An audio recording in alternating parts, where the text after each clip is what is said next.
Welcome to this edition of Morgan You Asked For podcast. A little after 9 this week. I think it's 9:22 on the clock on the computer. Thanks for tuning in. Been about a week. We're going to talk basketball. We're not going to spend a ton of time this episode on the actual Cyclone game and Hawkeye game because it's been so long ago. We'll talk more recap season, more looking forward. Towards the end here, we'll talk. Iowa State has 2 new coaches to replace. No players in portal yet, but that's not realistic. Somebody will go in. But they did lose seniors. Hawkeyes same way. How to replace Sturts, things like that. We'll talk that stuff towards the end. And coming up here, I'll bring Trevor in here just a second. But coming up, we are introducing 2 new segments tonight. Ryan's Rants and then Trevor's Tantrum. Okay, we'll see how those names stick or go, but there's kind of something new here. Give ourselves each a couple minutes to talk, and then we'll kind of have a discussion on that topic, and then we'll kind of get into the regular podcast. So, just welcome Trevor in on the road. And also the other thing I want to thank this week was really good for all over the country. Nevada, 23 episodes in California. So like I said last week, Trev, it keeps going up actually. Texas had some, North Carolina had some. It is crazy where people listen to and everything. And we do appreciate everybody that listens on podcast. And I know people listen on Facebook when we're live or even after. I know some people listen to the short clip on Steve Shetler Media. We always want to thank Steve and him for getting us on as well. And then there are YouTube as well, and then the shorts and everything. One of our shorts last week, Trev, I can't remember which one it was over 14,000 on TikTok, which is crazy. I don't know why 14,000 people would listen to us, but they wanted to see your pretty face, I guess. Yeah, because we're having video issues, connectivity issues with Trevor right now with everything, and it's perfectly fine. But yeah, you get my face and only my face, so it's not good. It's really gray and it's really long right now. Do you need a haircut? I don't have school on Friday, so I'll probably try to go get it on Friday. So we get Good Friday off. So there you go. Well, good. So what have you been up to, Trev? Just in Southern California right now. The reason I was delayed is life on the road. I was finishing up laundry here at the hotel, so clothes were taking a few minutes longer to dry than I expected. But yeah, I'm here. I'm staying the weekend in Ontario, California, and then next week I will be down in San Diego. So I know I told you before we got started, I'll be out next week, but you'll find someone to get on for a Masters preview and a lot of golf talk next week. Yeah, and there is a little golf news. We will wait till next week to really address the Tiger news and everything. Wish him the best. He's got some issues, and we'll discuss that more next week with a couple, maybe Zach, or I'll try to get maybe RJ on again, talking golf and everything. So we are going to start right now with my segment, Ryan's Rants. These are going to be about 2 minutes long or so. Time is kind of irrelevant, but just kind of a short monologue, and then we'll discuss it, and then Trevor will do his. So mine is going to be about just college athletics, and just all that anybody cares about are the playoffs in football and March Madness in basketball. So, if you don't get to the playoff in football, the bowl games don't matter. Just like, Iowa State didn't even play in a bowl game because they really, truly don't matter anymore.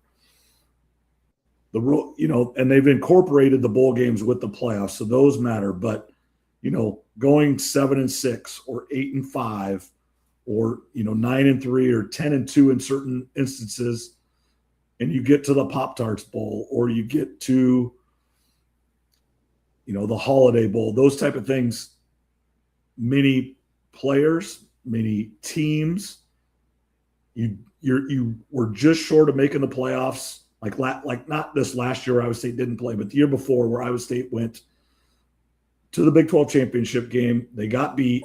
They ended up going to the Pop-Tarts Bowl. Another win, first 10-win season in Iowa State history. But in the big picture of college football, no one talked about them except for the game itself because it was super exciting and they won by 1 point and lots of points. But you didn't make the playoff. You weren't talked about for that month and a half. In the big scheme of things, it doesn't matter. And then just like this year in basketball, Iowa State, top 10 all year, great season. You have a few hiccups here and there, but you're playing great basketball. You play a great game in the semifinals against Arizona, one of the games of the year. You get to the NCAA tournament. You're a 2 seed. You're playing in St. Louis. You've got it set up. St. Louis for 2 games, Chicago 2 games, then Indianapolis. All close, all drivable for your fans. Everybody's excited. You're playing some of your best basketball. And in your first 3 minutes against 15 seed Tennessee State, your best player hurts his ankles, done for the season. And I truly believe if they would have got to the championship game, 5 days from now, whatever it is, maybe play, but that was it. He wasn't playing last weekend, and it would have been not 100% this weekend. So I truly believe he was done for the season. Now, they weren't going to come out and say that, and I don't blame them. They shouldn't have. But you beat Tennessee State bad. You don't play great against Kentucky to start, but then you turn it on and win by 20. You get to the Sweet 16 in Chicago.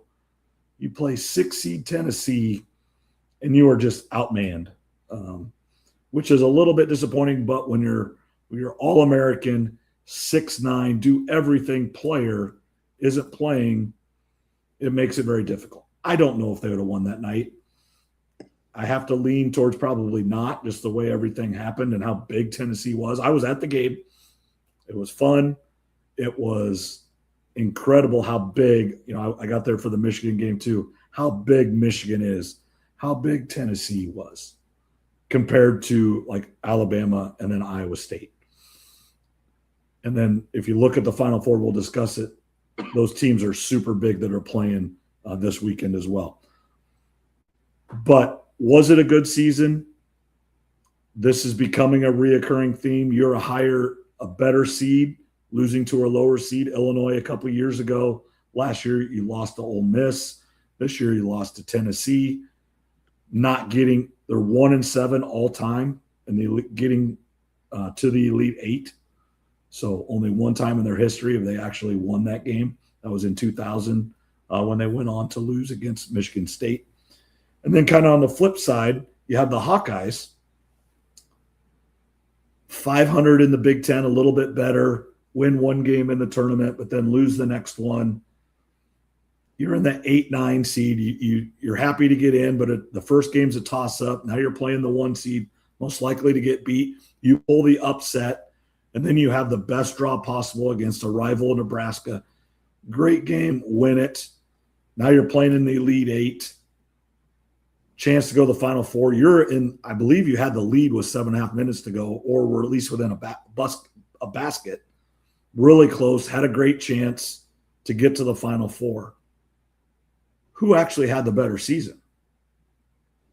I know who had the better ending and who went farther. That's the Hawkeyes. But did they really have a better season? I don't know.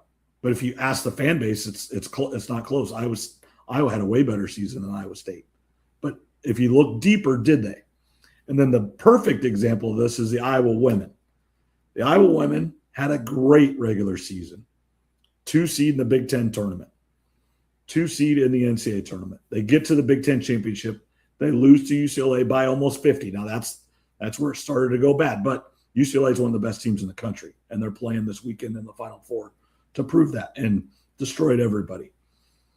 Struggled in the first round at home against Farley Dickinson, and then lost in the second round to Virginia. Did they have a great season, good season? The answer is yes. Top 10-ish, but got beat real early in the tournament at home. So did they have a good season? I don't know. That's my rant tonight. Is it all about March? Is it all about the football playoff? Or do you have to look at the entire season? Trev? Well, my rebuttal to you would be is if Iowa State would have won that game, is this your opening rant? Probably not. Okay, that's what I thought. Now going back to the Iowa comparison that you made for the Iowa State women, it was a good regular season, but they crapped the bed in March. So no, it really wasn't that good of a season.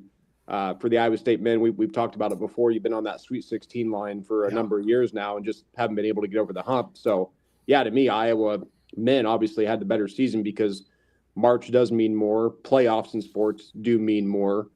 The bowl games that you talked about have lost a lot of interest. But I would say a little bit rebuttal to that is Iowa versus Vanderbilt this past bowl season was a big-time bowl game for Iowa fans. I know we were all jacked up to beat Piave or Dago and his crap talking and all that and shut him up in that bowl game. So it all depends on how you look at it. But, yeah, for the Iowa men, it was a hell of a season. I know you were going to do Trevor's tantrums. I didn't know it was going to be like a weekly thing that you wanted me to do. Otherwise, I would have been a little bit more prepared. But I do think I'm going to be able to interject here in a little bit with some timing coming up on your rundown, I will say. Sounds good. I mean, it's a debate, and you can argue it either way. I mean, I'm not right, wrong, and different. You can argue that the wins in the regular season matter, and they do because you're going to earn that seed. But yet, when it comes down to it, does it truly matter what seed you are when you get in the tournament? You just got to win the games, and then you never know how it all breaks out. Now, this year, it didn't really break out weird or anything, but there weren't the one double-digit seed that made the Sweet 16 was Texas, and they aren't an underdog. The Hawkeyes were the underdog in the Sweet 16. Well, those are SEC Big Ten teams. Those aren't underdogs. They're seeded lower. And then the argument is Texas barely got in the tournament, won a couple games. Well, is that mid-major team that, like a Belmont out of the Missouri Valley that was lost like 5 games all year, would they have done that? Well, you'll never know, but a team, a middle-of-the-road Texas team, a middle-of-the-road Iowa team, or if Iowa State's in that position, which they have been before, who deserves to get in the tournament? What are you rewarding, mediocrity or greatness? But the mediocre Big Ten team or SEC team or Big 12 or ACC has better players from 1 through 10 than Belmont, Drake, Wichita State, VCU. You can now one game, one time. Can those teams beat others? Absolutely. That's the beauty of basketball compared to football. And that's why the NCAA tournament is so much fun to watch. Because if Iowa played Florida 10 times, Florida's probably going to win more times than not. But the when they did play, when it mattered, the Hawkeyes won. And that's all that matters. Yeah, with the Texas example, there is a good one we've talked about over the years. There's too many teams that make the tournament to begin with, but it is the fun of March. I mean, we're going to talk about some other games that took place too, and then the Final Four. But the field of whatever it is now, the exact number, you got the play-in games and the play-in teams. It's probably a little bit much, but when you see Texas and Iowa, as you said, teams that were a little bit middle of the pack of the Big Ten, the SEC, or some of the Big 12 schools or other conferences. As you mentioned, they just have better players most of the time than the Wichita States or some of the smaller schools. So it does make sense to get those teams in. I think in an ideal world, you do an Elite Eight or a Sweet 16 and play a best of 3 to really find out the best champion. But this is what makes it so much fun, though, in March. You get the buzzer beaters, the brackets, the survivor pools that you did, one that I'm still in. Are you still in one? Well, here's the deal, and I'll just tell you about it right now. There's 436 of us left. Okay. Winner takes 250,000. Okay. I'm still in, but here's the problem.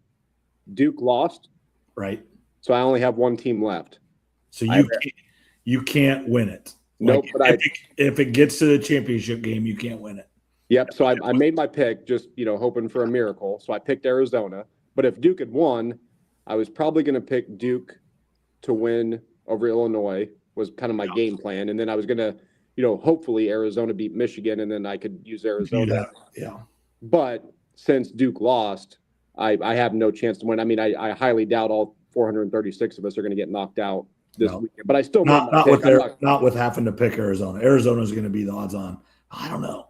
That's going to be a 50-50 deal, but there's other teams that have UConn left. Other people have UConn left probably, and they'll pick UConn because they're actually, I think I did see the Illinois is favored in that game. Yeah, I'm looking right now. Illinois and Michigan are both favored by 1.5. Yeah, so they're toss-up games. I mean, coin flip essentially. But yeah, no, the survivor pools are fun. But yeah, it was, I did so many. I think next year what I'll have to do when you're in a big one like this, however many entries you have, once you get to the round of 32 or Sweet 16, at least what I'm going to do is I'm going to print off blank brackets, and I'm just going to fill in the teams that are left, and then I'm kind of going to map out how it works, because on a couple of them I didn't do as good a job as I would have liked mapping out the future teams that I would need. I just had so many entries. A couple of them I was just kind of randomly picking, okay, I haven't used this team yet. And you can kind of get in trouble with combinations, whereas yours that you did, if we only have 30 or 40, by the end of the second day of the Sweet 16, just about everybody's out. Right. So you don't have to be as careful, I would say. Right. But I will say this, and we ended up losing with Iowa State, and I had Michigan State picked earlier in the day, and I changed it.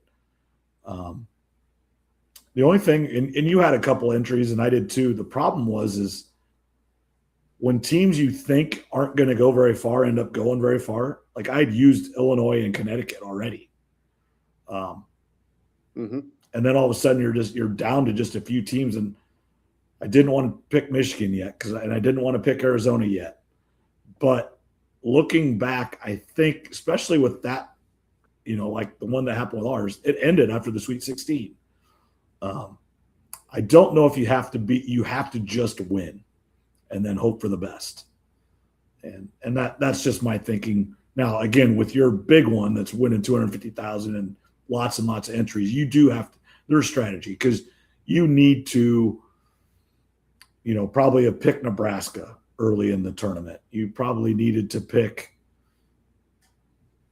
Yeah, you got to take some chances. Yeah, especially have more than one pick in a league. You got to take a chance with, some 6 seeds, some 7 seeds, some 8 seeds, things like, and maybe, just go with Vegas. And if there happens to be like a 6-11 game that's a 6.5 point favorite, you got to go with that 6.5 point favorite, even if it's a 6 seed.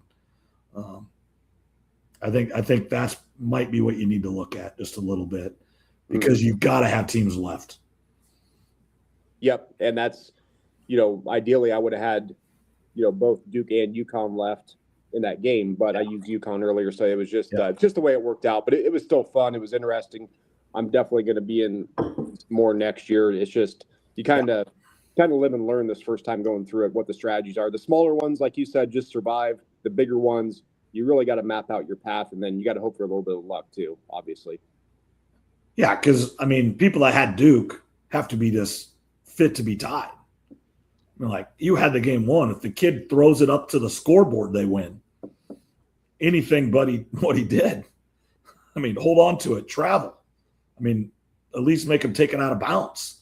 I think that would have been better, because you can set your defense. And yeah, I was in my hotel yelling, and I was excited, and then I realized, oh crap, my Duke pick is out, so I'm screwed. I technically can't win now. But it was kind of funny, because Brett was texting our group, and about halfway through that game or whatever, he's like, these games kind of stink today. I said, yeah, they do. And then, UConn just hung around, kept chipping away.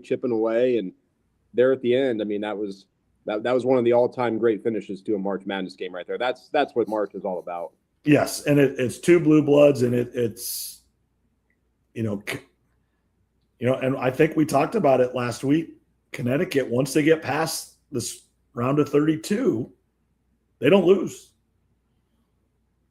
and Duke, they had beat St. John's. Now they did, every time they beat St. John's, they haven't won a national championship, but that's just one of the steps.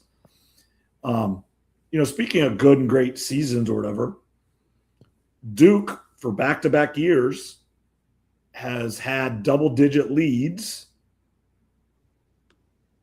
in the second half. Lost last year in the semifinals and then this year in the Elite Eight. Is that a byproduct of getting really young, the best young kids? Like the Boozer twins are freshmen.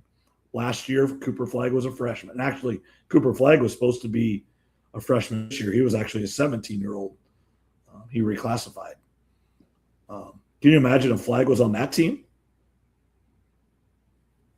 Yeah, that'd be a pretty amazing team, and they have a young head coach too, and I think he's a good coach. But I do too. But you wonder, you have back-to-back collapses like this. You wonder, can he ever get over the hump and get that monkey off his back? He seems like a really good young coach, but back-to-back years, these are the type of things that can really stick with a coach.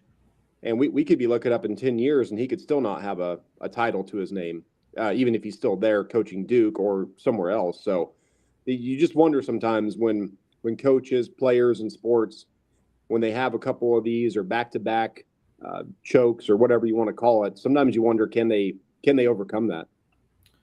Agreed. And I mean, Otzelberger just stood up on the podium. I don't know if it was right after the game or one of his things a little bit after was, we'll break through.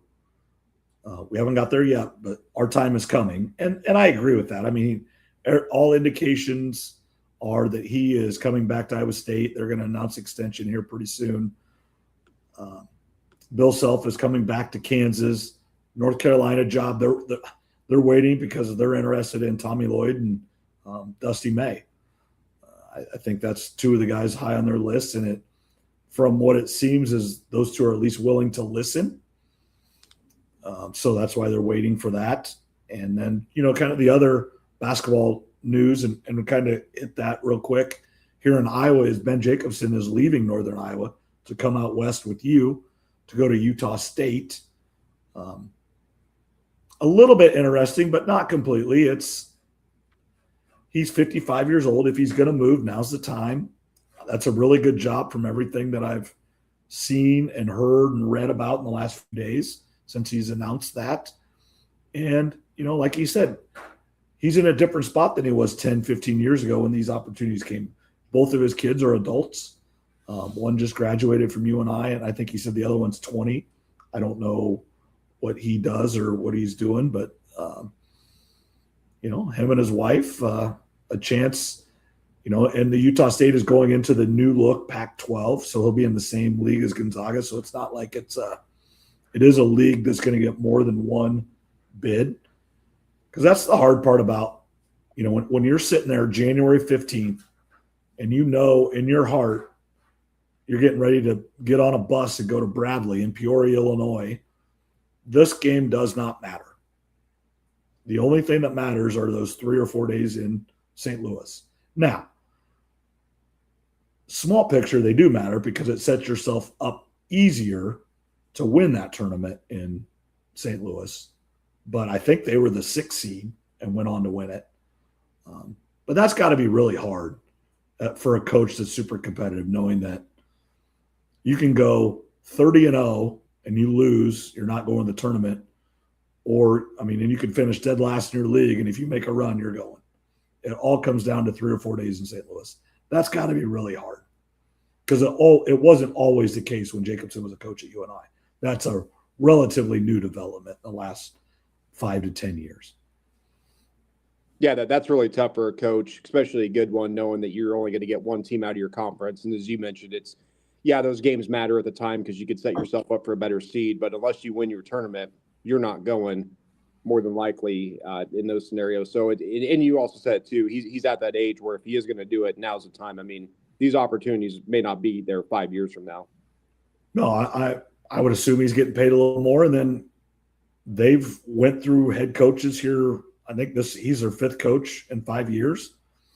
And I think they're looking at him to be a little bit more stability, but I don't know if he will or not. But if he goes 30-3 next year and gets to the Sweet 16, maybe he does get a call to a big boy job, and, one last round, and he's made lots of money, but that's life-changing money. You go from making, I don't know if this is right, $1 million a year in Cedar Falls, and now you're going to make $2 million a year in Logan, Utah. I think that's where that's at. And then let's just say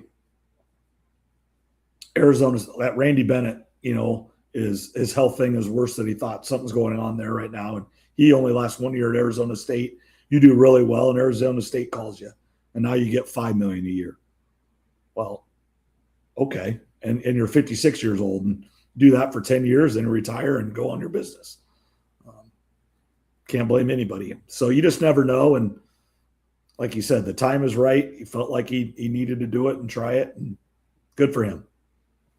Yeah, been at UNI a long time, so I know they're going to be sad to see him go, but definitely now's the time to do it. You can't blame the guy. Put a lot of years in at UNI, and now's a chance, a stepping stone, depending on how many years he's at Utah there, like you mentioned. Maybe he gets an even bigger job in Arizona State or one of those other schools out west that may look at him if he has a really good season or two there. Oh, absolutely. And then, in connection with that, Iowa State's assistant coach, Kyle Green, who spent 16 years with Jacobson, and maybe it was a little bit of a holdover. It might have been there with McDermott as well. I don't know. But I think he spent 16 years at UNI. AJ's dad, AJ's number up in the rafters now, is going back there, got hired today to be the head coach. So Iowa State loses 2 of their assistants. J.R. Blount goes to San Diego to be the head coach, and then Kyle Green goes to UNI to be the head coach. So obviously that's great when your program is losing your assistants to go be head coaches. That's really good for your program, and really when you're going to find new assistants, you can say, hey, come here, have success, do a great job, you can go be a head coach. Because that's what everybody, I shouldn't say everybody, 90% of coaches, or probably 95% of coaches, would want to run their own program someday. And these are just 2 opportunities that are now coming to Iowa State. And I don't know enough about their behind-the-scenes staff, if he's going to promote a couple guys and then bring in new young guys, or if he's going to go get some guys. I would expect at least 1 guy he's going to have to go bring in. Usually you don't have 2 guys ready to go, but I expect 1 guy to come in, maybe 2. And sometimes that's not all bad. Those guys had been with TJ for all 5 years, and you bring in new guys and they do things just a little bit different. They have different relationships, and maybe they bring just a little bit different way of doing things, and maybe how to run a defense, or what are some counters to what they're doing to make them even better. Yeah, just stepping stone jobs is what this is. It's just the natural way that coaches are going to look to move up the ladder. When you have a staff at Iowa State, or any of these schools, you can't expect everybody to stay forever. And it's like the NFL too. Most of these guys want to promote their really good coaches. Obviously, they want to hang on to them as long as they can, but they know when they're ready, and they understand it because they went through the same process at some point in their coaching career where it was time to leave and time to take that next step and test yourself to see if you are ready to be a head coach or not. Yeah, I mean, TJ, he was an assistant at Iowa State under McDermott and Hoiberg. Then he left. Then he came back. And then I think he actually might have left and came back again under Prohm, and then went on to South Dakota State, and then to UNLV, and then back to Iowa State. That's, both San Diego and UNI are those jobs. You kind of like South Dakota State. That's your first job. Now, Kyle Green's different. He's a little bit older. Obviously, he's got grown kids and everything. He can kind of move wherever. But Jar Blount is a relatively young guy in the profession. Go win at San Diego, and then you go get, per se, like a UNLV job or a Utah State or a Colorado State, and then you make that jump to the Big Ten or whatever it might be. Yeah, no, absolutely. That's the way it's got to be. And, you wonder with Iowa having their really good season too, some of their assistants going to be looking to go elsewhere. Obviously with Josh Sash being there, I'm sure he's going to stick around another season. But, I mean, if they continue to have success, I mean, that's a guy to look for, that maybe he's going to take a job here at some point. And he's been a head coach a couple different places. Obviously he was here at Indian Hills, but the other thing is, I mean, right or wrong, TJ Otzelberger's phone is ringing, and so is Ben McCollum's. Now, I truly believe neither one are leaving, but to say that their phone call didn't ring, you're very naive. I would be shocked if North Carolina didn't at least call Ben McCollum. And, I don't know him at all. I don't, if that's a dream of his. And guess what?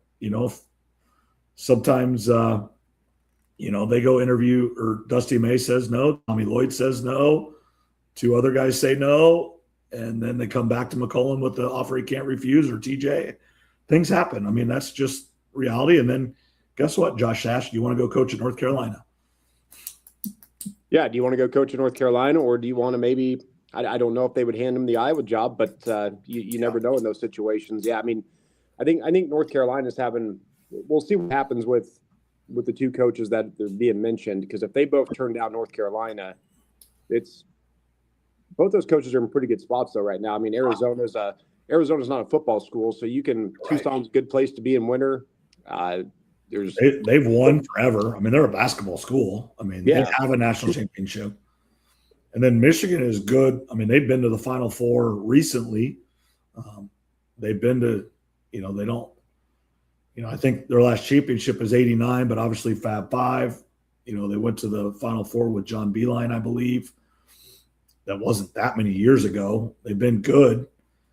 Yes, it's a football school, but the Big Ten resources, that helps basketball too. Don't kid yourself. And he's proven this is only year or two there, I believe. And he's in the Final Four, and they have a legit chance to win the whole thing. They're really good. Yeah, if you think about who's got one of the best basketball jobs in America, I'd have to go with Nate Oates, because he's at Alabama. That's a football school. All the pressure's on Kalen DeBoer. Yeah. Nate Oates kind of not flying under the radar. They obviously want to do well in basketball, but he doesn't have the pressure that DeBoer does with the football program. So that's where you want to be. You want to be at like a football school, but you're still a top 10-ish basketball program, getting paid a lot of money, and you don't quite have the same amount of pressure. Right, but you have the resources to get whatever you need. Rick Barnes kind of talked about that in his pressers around the Iowa State game. Is someone asking, what is it like being, is it tough dealing with when you have football school? Tennessee thinks they're a football school, and they've been to the playoffs, so they are. But Rick Barnes just went to his third straight Elite Eight. He hasn't went over that hump yet. Now he has. He's been to the Final Four at Texas. But no one's complaining that Tennessee's not doing good enough in basketball. They're getting the Elite Eight every year. I mean, that's great. And your football team is keeping the pressure off, because they made the playoff 2 years ago. They were still pretty good last year. They're looking to be good every year. And, hey, don't rock the boat. Your resources are coming. You're doing really well. You're getting paid, like you said, you're getting paid a lot of money. And, if 1 year you only make the tournament and don't get to the Sweet 16 or Final Four, you're just fine. Just don't make it a regular occurrence. You got to have your wins. But, yeah, I think – and the other thing with this NIL and transfer portal, being at North Carolina doesn't matter as much. Brent Bloom on Cyclone Fanatic has just a great point and message, and I think this is 100% accurate. When we were all kids growing up, you wanted to play for Duke, North Carolina, Kansas, UCLA. You wanted the programs. Today, how much money and how much playing time? That's all that matters. If BYU comes in and pays the best player $8 million a year, he's going to BYU. He doesn't care that BYU doesn't have the history that Kansas does. Doesn't care one bit. He's going to play every minute, and he's going to get paid $8 million. I'll go play for BYU. And if Colorado State decided to do that, guess what that best player is going to do? He's going to go play for Colorado State. And you could put in you could put in Tennessee in that, and Alabama, Arizona State, Texas Tech. They don't care that it's North Carolina. Now, if North Carolina pays him the most amount of money, then he's going to go to North Carolina. The program doesn't matter near as much as it did 10, 20, 30 years ago. No, the program doesn't matter as much. I mean, if you get some diehard family bloodlines, you might still be able to get the player. But, if you're competing, if you're one of the top players and it's down to 3 schools and one of them's paying $1 million more, you're probably going with that one. Whereas if it's close and then it's North Carolina, that may give you the edge because of the history. And if Michael Jordan gives you a call, obviously you might say yes. But it's not like it used to be when we grew up. I mean, there was the top schools that you wanted to go to, and then there was just kind of then there was your home state schools like Iowa and Iowa State, and then it was just kind of everybody else. But now we kind of know who has the money right now, but we don't know who's going to have money in 5 years or 10 years with some of these programs. I mean, that it could change year to year pretty drastically, and it does make it interesting. It makes it different, but I think kind of exciting in a way, though, too, because who knows what could be the next program that comes up and is a top-tier program for 5 or 10 years running. Yeah, I mean, I think I've talked about on this podcast growing up, hey, if I'm the best football player, I'm going to go play at Notre Dame. Obviously money wasn't, just because I watched them win the national title in '88 and then just, those years with Lou Holtz in the early 90s, them in Florida State and Miami and Nebraska. And I mean, those are who you wanted to go play for. And then if you weren't good enough there, then you go to Iowa State. That's your next, like you said, then you go to the home school. And then if you're not good enough there, then you just go to any school to take you. And then you're not good enough to do anything, and you just go to college and have fun and go do whatever, which is what 99% of people do. But when you're 10 years old, that's what you think. And unfortunately today, it's not unfortunate, it's just different. If my kid was in that situation, I mean, you have your school you want to go to and you go listen to them and everything. But if someone's going to offer you more to do the same thing, we've talked about this. If the next water company offers you double your salary to go do the same job, but you might have to move from Colorado to South Carolina, guess what you're probably going to go do? Probably going to go to South Carolina. If a teaching job opened up and paid me triple amount of money and happened to be in New Mexico, guess what? I'd think about it. That's just what you have to do. And when and then my thing is when you're young like that and you have no responsibilities but play basketball or football. This isn't just a basketball thing. This is anything. Go enjoy it. Go learn. Go going and moving across the country and living somewhere else and learning how other people do it is a great, great thing. And you've done that with your life, moving to Colorado. I've never done that. I've lived in Adair, Iowa. I've lived in Ames, Iowa. I've lived in Pella, Iowa. I've lived in Oskaloosa, Iowa. I've lived in Eldon, Iowa. That's 4 places I've lived in my life. So I haven't strayed very far. Well, there's nothing wrong with that either. And it's moving out of state's a pretty big deal, especially for some people. It's, some people like it, some people don't. It just depends on who you are. But yeah, that's the ever-changing landscape of college sports. Football, basketball are the two that we focus on the most. But kind of goes for all sports. I mean, I don't know what NIL is like for some of these lesser sports that get less attention and money. I have no idea, but it's constantly changing.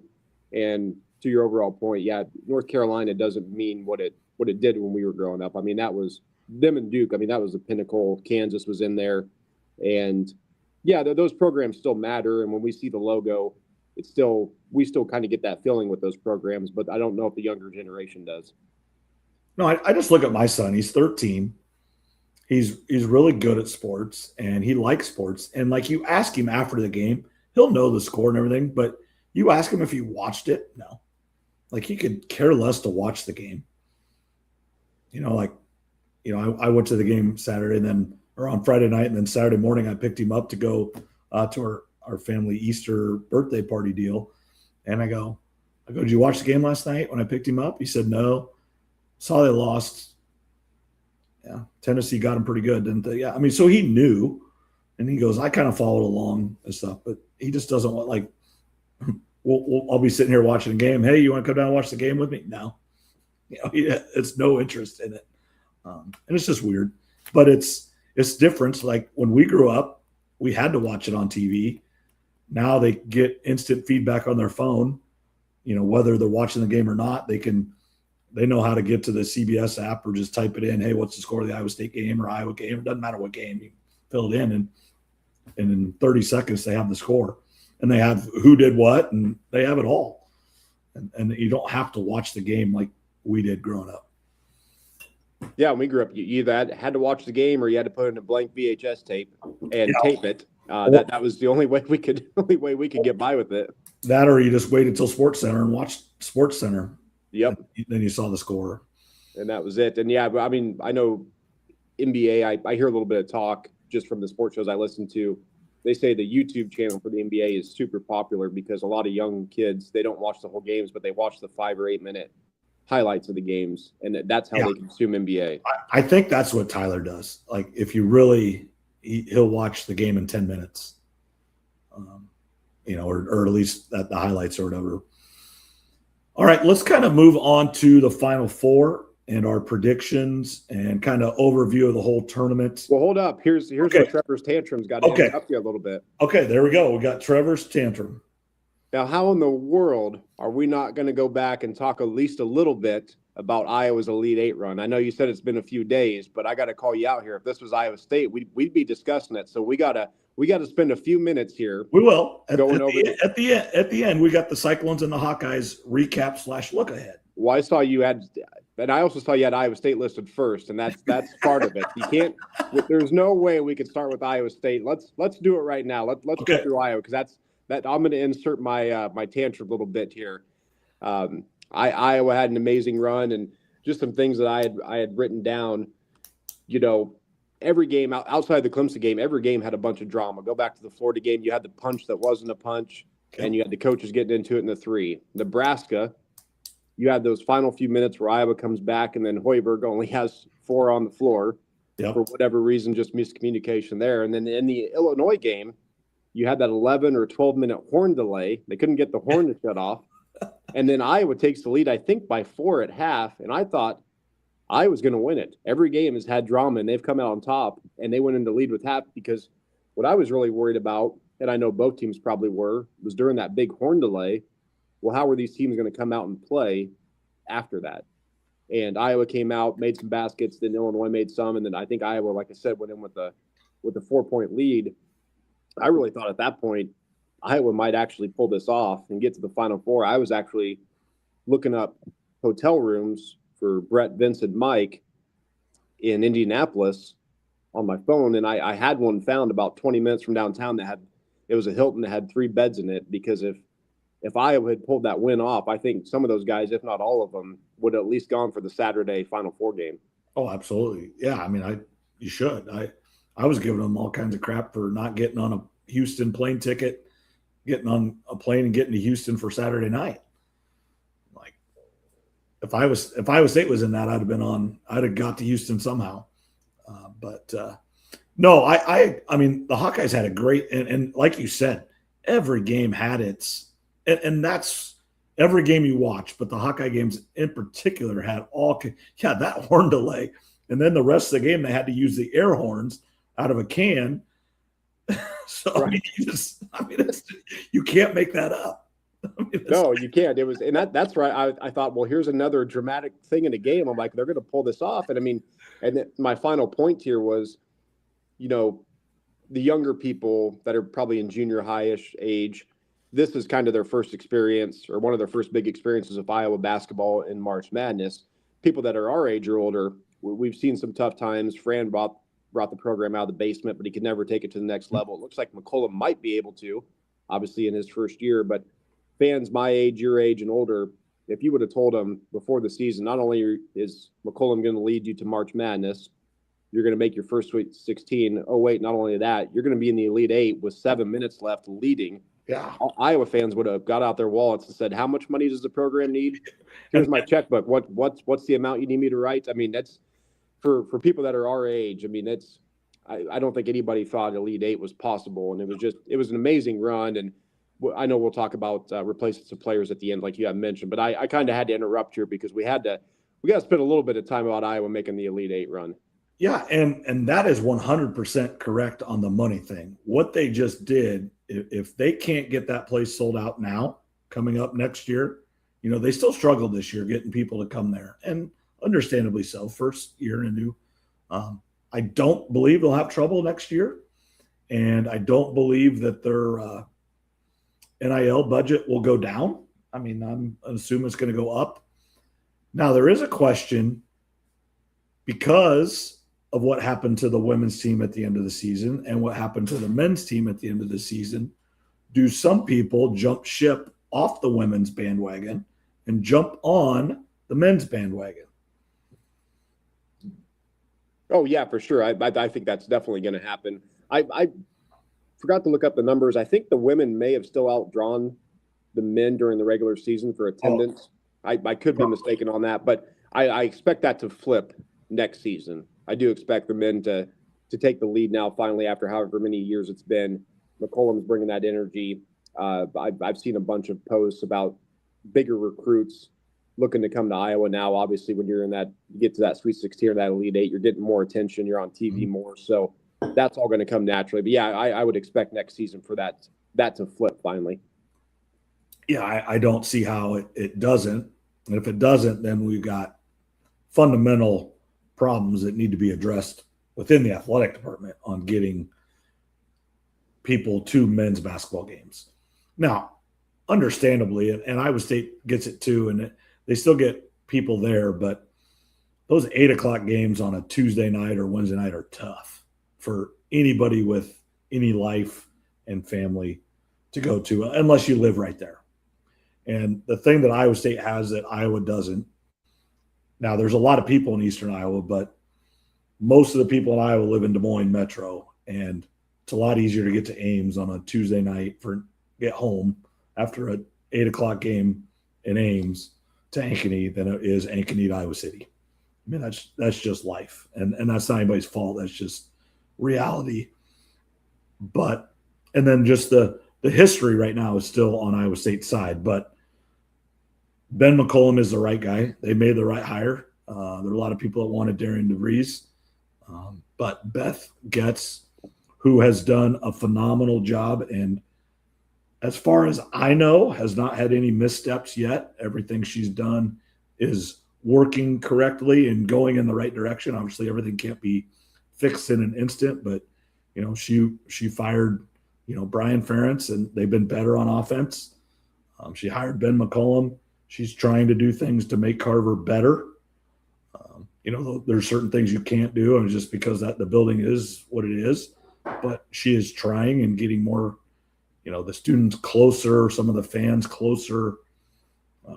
Just make it as good as she can with what she has. She's done a phenomenal job.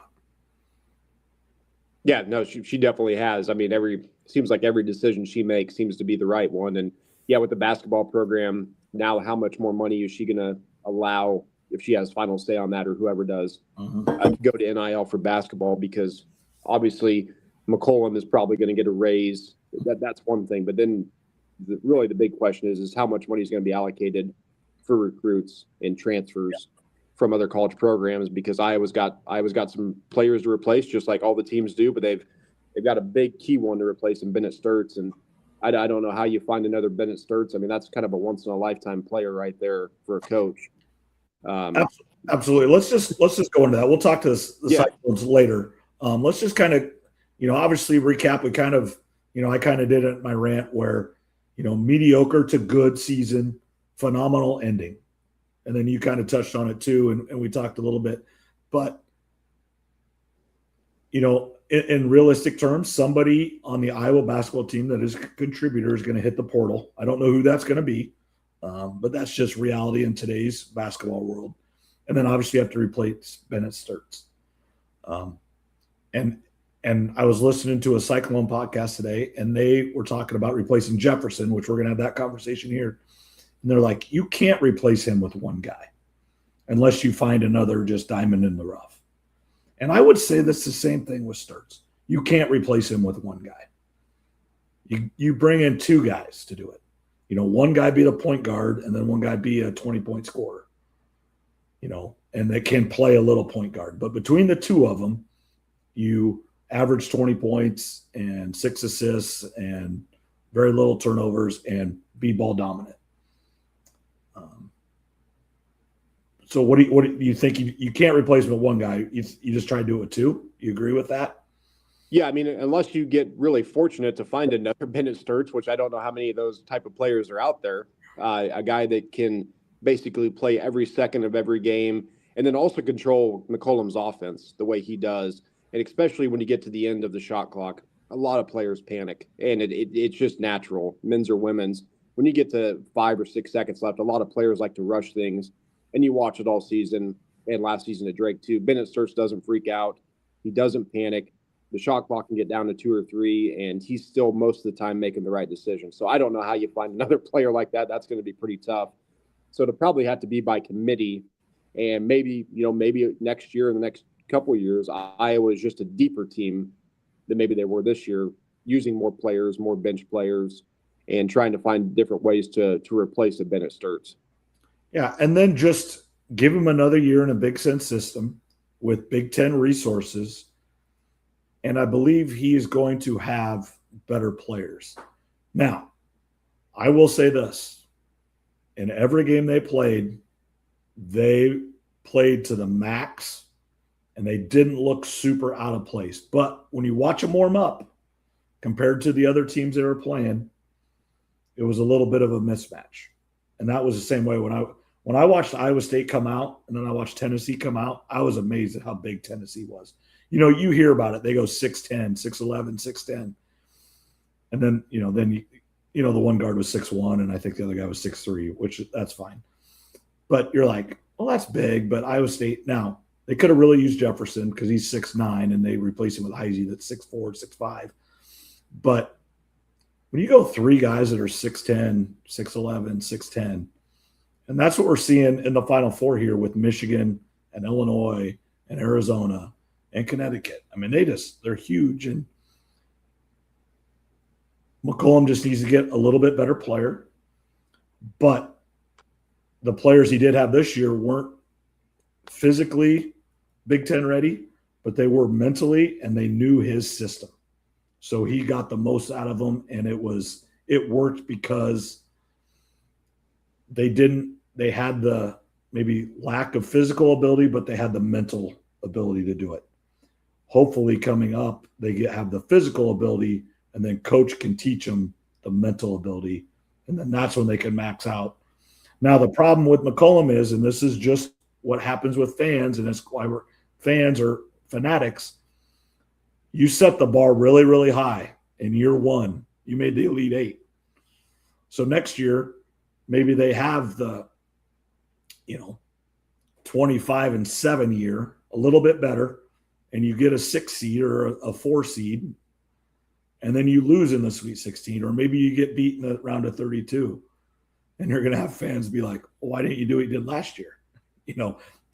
That's the one downside to what he's doing is he set the bar really, really high, and it's going to be hard to live up to that every year.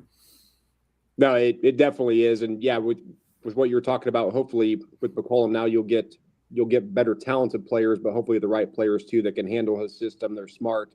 This Iowa team didn't make a lot of mistakes. I'm sure he's going to be searching for those type of players that are fundamentally sound, don't turn the ball over a lot. And then, setting the bar high, it is what it is. An Elite Eight in the first year. Yeah, next year maybe they have a better regular season record and they lose in the round of 32 or the Sweet 16. He's still bought himself a few years, but if he doesn't get back to the Elite Eight for 4 or 5 years, then the fans might start to get a little irritated, and you'll have those type of discussions. But again, you got to remember what it was like before him. Fran brought the program out of the basement, could never take the next step. Ben McCollum took a couple steps further than Fran did. So we got to give him, obviously, he's going to get plenty of time, but you just hope he's still going to be around in 5 years, obviously with all the offers he's going to get. But yeah, the bar has been set very high. And, you wonder if he gets the right players, if a Final Four is, in the near future. You don't want to get too far ahead of yourself, but with what he did with this team, the height or the lack of height and maybe talent compared to the other programs, you wonder what he can do with an extra $1 million or $2 in NIL, or just getting the right type of talent that is going to be there for a few years. Yeah. The sky's the limit. I truly believe that. He's a great coach. He's going to be, Iowa State over the last 10 years has done really well in recruiting and done really well against Iowa in a lot of situations and everything. McCollum's going to be right there. It's going to be a dogfight between him and Otzelberger. As long as those two coaches are there, dogfight for the best players in the state, dogfight every game that they play. And, we really don't know McCollum's overall recruiting strategy. Like Osselberger is Wisconsin. It's Minnesota. It's, he has kind of his places, and then he'll go pick someone from other places. But the best overall, he goes and gets kids out of Wisconsin and Minnesota. And then he's tried to recruit a couple Iowa kids and just hasn't really worked out. Foster went there. Omaha Blue went there, but those haven't really worked out. But the kids that have worked out the best, have been the Ames, Taman Lipsy, and then a lot of those Wisconsin kids have worked out really well, really well for them. Does McCollum, with his Northwest roots, Northwest Missouri State, does he try to really get Kansas City? Does he have an inroads with St. Louis? I don't know. And then obviously you just have to go where the best players are that you can get. You have to have the relationships with the transfers. So that's the one thing that I'm just interested to see with McCollum, and it's not right, wrong, or indifferent. He's proven that he wins, and it's going to be great for him. It's just, where is his talent going to come from? Yeah, that was my first guess. Would probably be Kansas City, St. Louis, and then Chicago. Obviously, the top players from Chicago, they're going to go to the big programs with the money. But can you find those diamonds in the rough, maybe those second or third tier players as far as recruits go? But he sees a future NBA player in him. Can he get those type of guys that come? So, yeah, that's going to be interesting over the next few years to see really where he branches out and what opportunities open up after this Elite 8 run. Yeah. All right, let's transition to Iowa State here for the next few minutes, and then we'll call our a podcast. We're just short of an hour now. I don't want to go too much over an hour. As I touched on, great season, disappointing finish. Now, the caveat with the disappointing finish is when your All-American best player gets hurt and doesn't play, it does change what could have been. I know excuses, whatever. When you don't have your best player, everything changes. I honestly don't know if they'd have beat Tennessee with him. Tennessee was a bad matchup, just the way they played. Now, this is where the two new coaches and Otzelberger has to look at how they've been beat the last 3 years in the tournament by Tennessee, by Ole Miss, by Illinois.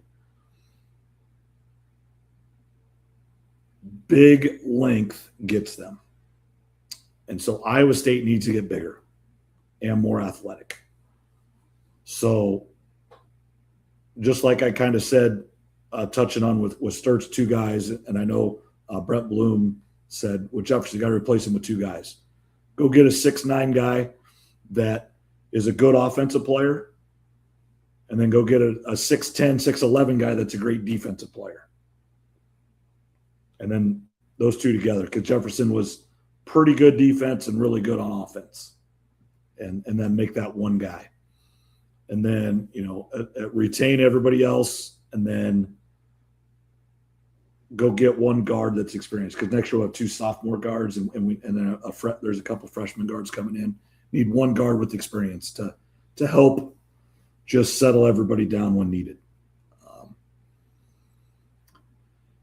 But Iowa State needs to look in the mirror and decide what they think needs to be done to take that next step. Because as I said, they're 1-7 in the Sweet 16.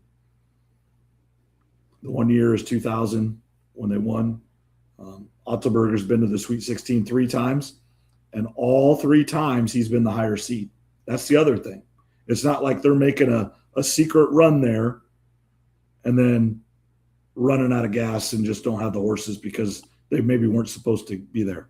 They've been a 2 or 3 seed. And then I believe the first time when they lost to Miami, they were a 6 or maybe even lower than that. But Miami was like an 11 or 12. And then Illinois was a 6. And then obviously Tennessee was a 6. And then Ole Miss was a 6. That was the second round because they were a 3 seed, but they were 2 seeds against Tennessee and Illinois. So something needs to change a little bit. You don't want to change much, because when you are earning the 2 and 3 seeds, that means you're right around a top 10 team in the country. And that's where you want to be. I mean, and you go win the Big 12 tournament, and all of a sudden you're right on the precipice of a 1 seed, then you're a top 5 team. 2 seed, 3 seed. That's, if you're consistently there, you're going to break through and you're going to do it. But right now there's something missing. And the thing that I've noticed is they have that 4 days. And so that other team is really good. Like when you're playing in the Sweet 16, you're playing a team that is really good or really hot. And sometimes it's both. And most of the time they're a really good coach. And so you play Sunday and you don't play again until Thursday or Friday. So they've got 4 or 5 days to scout you. And so I don't know if Iowa State's too predictable, or they do what they do and they're just going to do it. They don't change anything. So they need to look in the mirror and do a little self-scouting to make it maybe a little bit more difficult for that other team.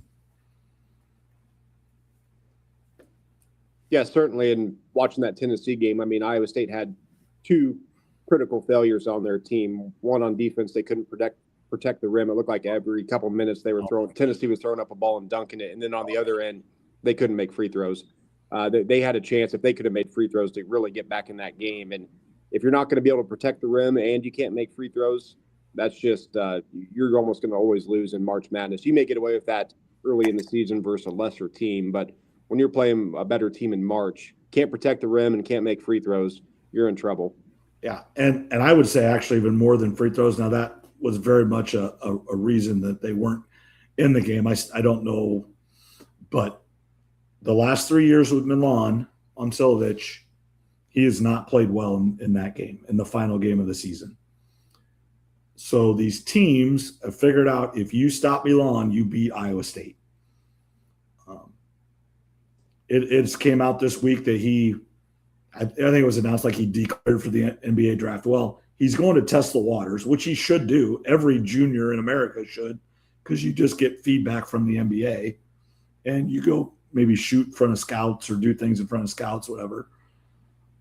But the Iowa State people are very confident that he's probably going to come back because he's going to be a second-round pick, and he'll make more money from Iowa State or another college than he will going to the NBA. So I assume that he'll be back.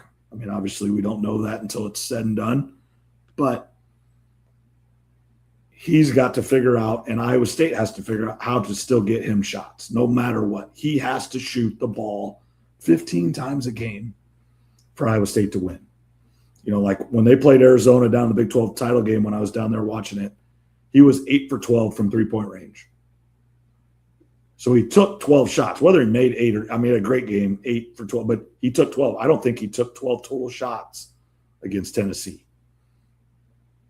When you were down, and he should have been getting a shot in the second half almost every time, is you got to design a play to get him a shot. And he has to demand the ball, and he has to get himself open. Use your teammates, but then you've got to be able to make the moves to get yourself open to get a shot.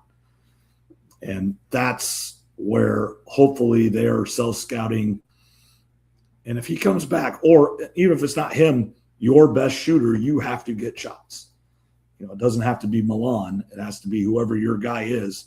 You have to get him shots, because not all the time do you have a guy that you can, and they miss Jefferson, where you give Jefferson the ball and he backs his way in there. Then if everybody crashes and you kick out to a wide open Milan, that's how they want to play. Well, that wasn't in the cards.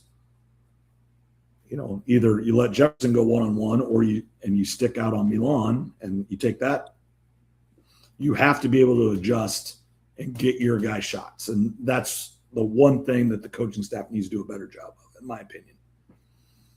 Yeah, he couldn't. It didn't look like he could really get open at all game. I mean, I don't know how many shots he took, but it was very few. And yeah, they really need him there in that second half to make a comeback. So, yeah, for Iowa State and Osselberger, it's like you said, it's a lot of self-scouting. They're close. They've had some really good regular seasons, but can't seem to get over that Sweet 16 hump. So that's that. I mean, no matter what happens next year, they could win the Big 12 regular season, Big 12 title.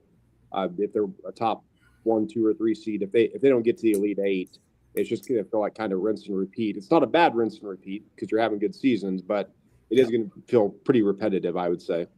Yeah, every year that you don't get there is just going to be like, there's something missing, and what is it?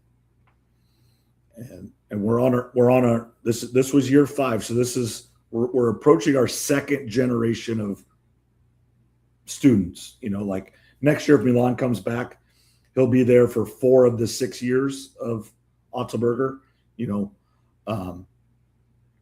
But once he's done, then it's going to be a whole new crew. I mean, it's every couple years it's just a new crew of players. So the players aren't the same anymore. It's the coaches, it's the culture, it's the standard. That's the stuff that stays the same. And if you keep coming up short, what's the missing piece? Yeah, that's going to be their big question of this offseason. And obviously they've got some players to replace, just like Iowa and a lot of other schools do. But yeah, it's a sour taste for them the way this season ended. And like I said, yeah, you could just they kept it close in that first half, but the second half, I mean, just couldn't protect the rim. He couldn't get any shots off, couldn't make any free throws. I mean, it's a bad mixture in a Sweet 16 game. Yeah, and I'm pretty sure in the first half, Iowa State went 100% from the free throw line. And then at the end of the game, they were shooting 60%. Now, I can't not remember. They shot way more in the second half than they did in the first half. So a little bit skewed in that sense. But I believe they were like 4 for 4 or 6 for 6 in the first half. And then like 6 for 15 in the second. I mean, it was bad, and at one, I remember looking up there at the scoreboard when I was sitting there, and I think they were down 11 or maybe 12. And we had missed a whole, like 4 out of the last 5 free throws. I'm like, even if we didn't make every one, it's 9 with like 9 minutes to go instead of 13. And then now you and you have the ball and you hit a 3. Now it's 6, but instead it's 13. Now you miss that shot. They go hit another one at 16 and game over. It's just, you're not going to make every free throw, but you got to shoot. As a team, you need to shoot 70% or better. 60% is bad as a team. And then in critical situations when you're down, you just can't shoot 50% or even less, whatever they shot in the second half the other night. Yeah, watching that game, I don't know what they were exactly in the second half, but it felt like they were 7 for 27. Is what it felt like watching. I mean, they were getting a ton of whistles, and they really could have helped themselves if they could have made a lot more. But it was kind of tough to watch those free throws because every guy that went up, I mean, it felt like they were lucky if they got 1 or 2. Yeah, and it was our best guys, it was our worst guys. And the other thing, Tennessee has Rick Barnes is a great coach, and he had them ready to go, and he had a game plan that worked really well, and his players executed it. Like you said, they fouled, but they knew who to foul. Buchanan's like a 47% free throw shooter. So, okay, if he's going to get ready to dunk it, just foul the heck out of him, make him earn it at the line. And they had 3-4 big guys that were rotating in, so they didn't care about fouls that much. I'll just bring in another guy. So it was great strategy. And then Lipsey's just not a great free throw shooter, hasn't been all year. Heisey missed a couple. Now, I think Heisey probably on the whole game was probably fine, probably about 70-75%, because he went like 4 for 4 in the first half. But it did seem he went about 50% in the second half when it mattered more. Now, every shot matters and every point matters. So, yeah, it's just sour taste. That's the perfect analogy, is great season but sour taste to end it. And it's becoming a theme, and it needs to the theme needs to end soon. No, totally agree. I mean, I know we're getting a little bit long here, but before we do get off, let's talk about teams that don't have a sour taste yet. Yeah. Want to make our picks for the Final Four? Yep. Okay, so we got Michigan and Arizona first. And I believe, excuse me, those are the two best teams left. It is a little bit, kind of stinks a little bit that they have to play each other in the semis. Those two teams have played the best. Arizona won the Big 12 conference regular season. They won the Big 12 championship. And for the most part, they've kind of cruised through the NCAA tournament. Now, they've had little bumps in the road, but it's never been really threatened. And Michigan's the same way. Now, Michigan did not win the Big Ten. They got beat by Purdue in the championship game. But in the tournament, they have walked through everybody. And they walked through a lot of teams in the regular season. I remember that tournament out in Vegas that Iowa State was in. They beat Gonzaga by like 40. They've been the best team in the country, or one of the best teams in the country all year. I know they lost to Duke there in January or February, kind of that weird out of conference game there in the late in the year, which dropped them to like 2 or 3 and let Duke be ahead of them the rest of the season. But it's just, those are the two best teams. You said it's like Michigan 1.5 spread. I'm going to take Arizona. I've seen them in person. They have 3 losses on the year, I think. Of course, so does Michigan. I mean, it's not it. I'm going to take Arizona, but if Michigan wins the game, it wouldn't shock me one bit. These are the two best teams. Yeah, this feels like the natty right here. I'm going to go with Michigan. The Big Ten's had a pretty good run here, obviously, in the tournament. So I'm going to take Michigan with mine. And that is a big deal for the Big Ten. They still have not won a national championship since 2000, Michigan State. Mm-hmm. That is a big, big deal for the Big Ten Conference.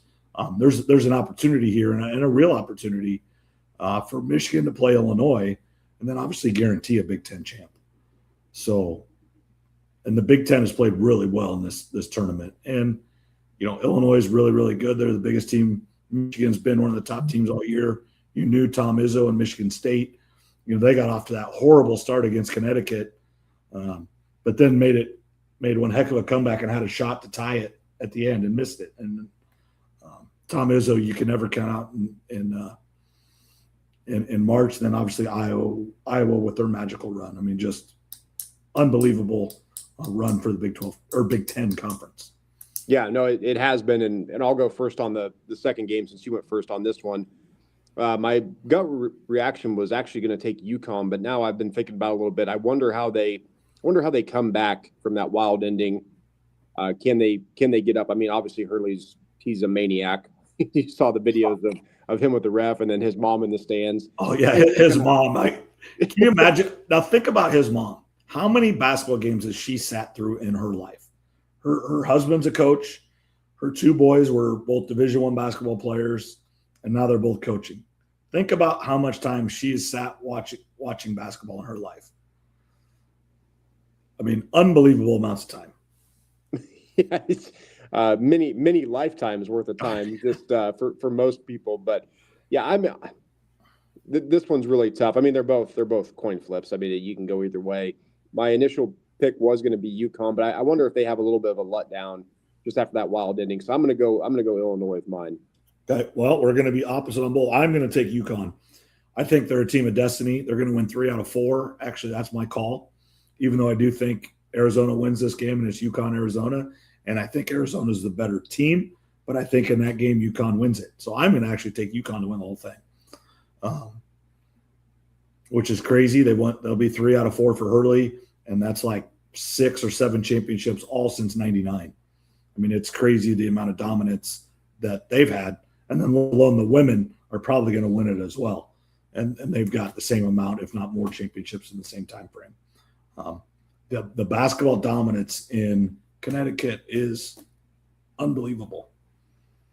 Yeah, it's unmatched right now. And yeah, I definitely could see them winning it all. 3 out of 4 would be just insane in college basketball. So yeah, it almost seems a little unfair that they're so dominant in men's and women's. It's like one of them shouldn't be as good, but they both are. So if Hurley makes a championship, he's going to be a maniac. It'll be good for TV, whether they win or lose this one or win or lose the championship game. He's entertaining, and we need more coaches like that. We need characters, and there's plenty of them. Not every coach needs to be boring and just say the same cliche stuff. We need a few characters here and there.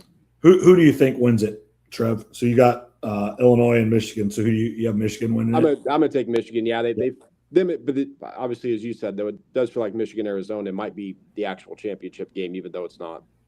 Yeah. Yeah, I do think that those are the best two teams, but this tournament doesn't. This is a great tournament. What makes it fun, but it doesn't. Like you said, almost need to do a best of 3 series or something if you wanted to find out who the actual best team is. But that's not this tournament. It's the best team on that given night when needed, and that's how they move on with this tournament. So that's where I think UConn, and it's not like UConn's an underdog anyways. They are top of the heap, and they've been right there all year.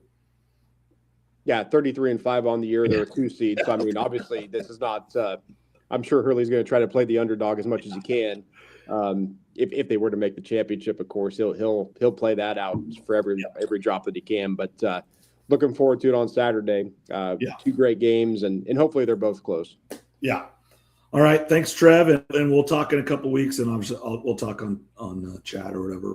But all right. Thanks, Trev. Anything else, real quick, before we sign off? Nope, we'll get heavy into football after the Masters, and for next week, just enjoy the Masters talk and enjoy the Masters tournament. We'll do our pick'ems like we always do, and that's a great 4 days as well in sports. Absolutely. All right, we'll talk to you later, Trev. Have a good night.